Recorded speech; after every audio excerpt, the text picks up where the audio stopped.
प्रेमानंद महाराज अब रात में पदयात्रा करते हुए महिलाओं ने प्रेमानंद महाराज की रात्रि पदयात्रा को ध्वनि प्रदूषण और उनकी नींद में खलल डालने वाला बताया। देखिए, अध्यात्म में और भक्ति में यदि हम बात करें तो ये दोनों ही विषय दर्शन के हैं, न कि प्रदर्शन के। और आज वो बिल्कुल उल्टा ही रहा है।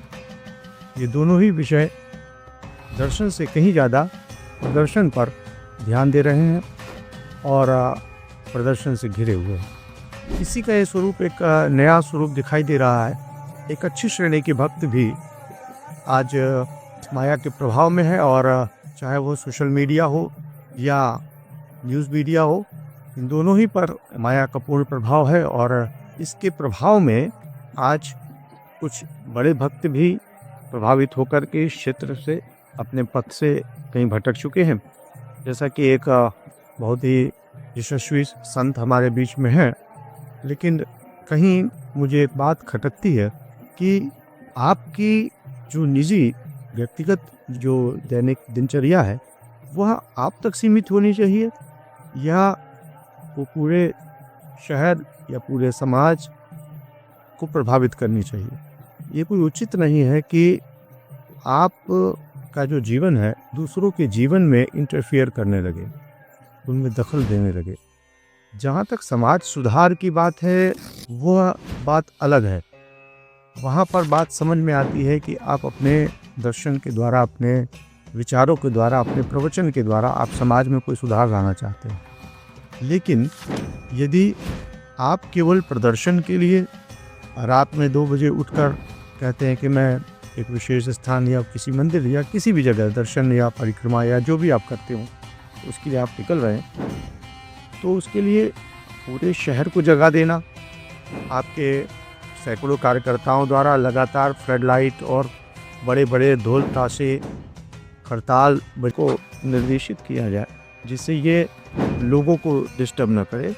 और मैं अगर व्यक्तिगत रूप से मैं बात कहूँ, चलिए कोई बात नहीं, कोई विशेष संत है तो उसके प्रति लोगों की अपनी एक आस्था होती है, अपनी एक भावना होती है जिससे वो सकता है कि डिस्टर्ब ना होते हों, बल्कि उन्हें और आनंद ही आता हो।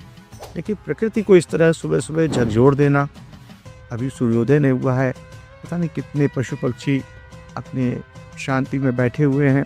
ऐसा नहीं, आप भी एक भक्त हैं, बहुत सारे लोग हैं जो भक्ति में लीन होते हैं। उस समय मैं स्वयं ब्रह्म मुहूर्त में ध्यान का आसक हूँ, तो अगर उस समय मेरे ही अगर क्षेत्र में कोई इस तरीके से 3 बजे ढोल ताशे के साथ किसी परिक्रमा या किसी बड़े दर्शन के लिए किसी मंदिर की ओर जा रहा है या स्नान करके कहीं जा रहा है, आ रहा है, ऐसा कोई बड़ा से बड़ा संत हो, तो वो मेरी जो साधना है उसमें तो मुझे लगता है ये काफ़ी डिस्टर्ब करेगा। और मुझे अच्छा नहीं लगेगा कि अगर इस तरीके से कोई कार्य हो।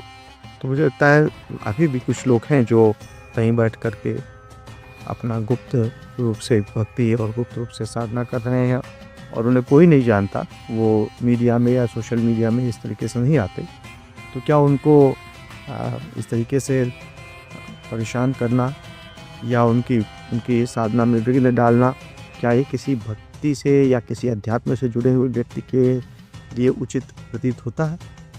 शायद नहीं। तो विचार करना चाहिए।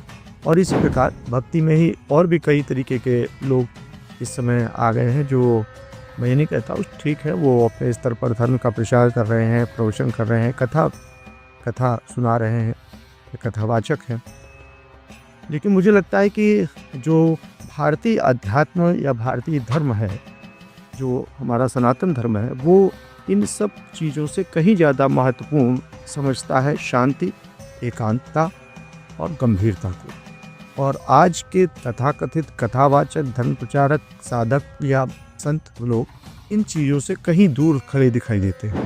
कुछ लोग कथा के नाम पर उल जलूल हरकतें कर रहे हैं, सवालों का बेतुका जवाब दे रहे हैं। ऐसे लोगों को प्रमोट किया जा रहा है सोशल मीडिया द्वारा, भले ही वो एक मस्खरे के रूप में ही उनको लिया जाता हो, लेकिन आखिर एक कहावत भी है ना कि बदनाम होंगे तो क्या नाम ना होगा।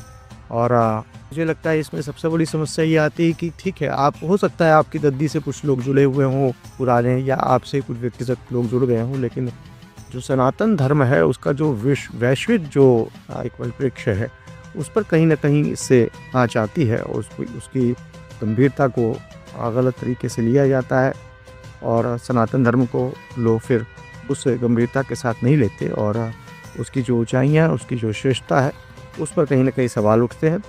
इसलिए मुझे लगता है ऐसे लोगों को भी अपने पर लगाम लगानी चाहिए।